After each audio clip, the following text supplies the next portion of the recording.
নমস্কার বন্ধুরা, চলে এসেছি নতুন একটা ভিডিও নিয়ে। তো তোমরা দেখতে পাচ্ছ আজকে 13 তারিখ। তো আমি সকালে 4টা পাস সিরিজ নিয়েছিলাম। পাস সিরিজ বলতে পাস সিরিজের ভাঙা।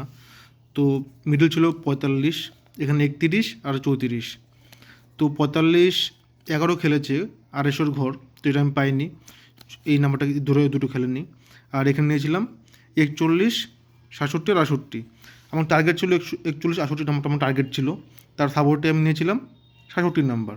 এবার তোমরা বলতে পারো তাহলে 69 নাম্বারটা কোথায়, না সেই নাম্বারটা ছিল না, পাইনি, সেজন্য আমি নিইনি। তো 41 67 খেলেছে কমনে। তো আমার টার্গেট ছিল এটা, যদি আমি সাপোর্টে নিয়েছিলাম তাই এই নাম্বারটা খেলেছে। তো তোমরা যারা কাটছো লটারি অবশ্যই খেয়াল রাখবে তার আগে আর পরের নাম্বারটা নেওয়ার, যদি সম্ভব হয় তো, না হলে শুধু টার্গেট নাম্বারটা নিলেই চলবে। আর ফেসবুকে আর ইউটিউবে অনেক ভিডিও আছে যা মানুষের মনে ভ্রান্তি সৃষ্টি করে যে এই করো সেই করো লটারি পাবে। অ্যাকচুয়ালি সেগুলোতে কিচ্ছু হবে না, সেগুলোতে কিচ্ছু না, তা না হলে তারা নিজেরাই পেত।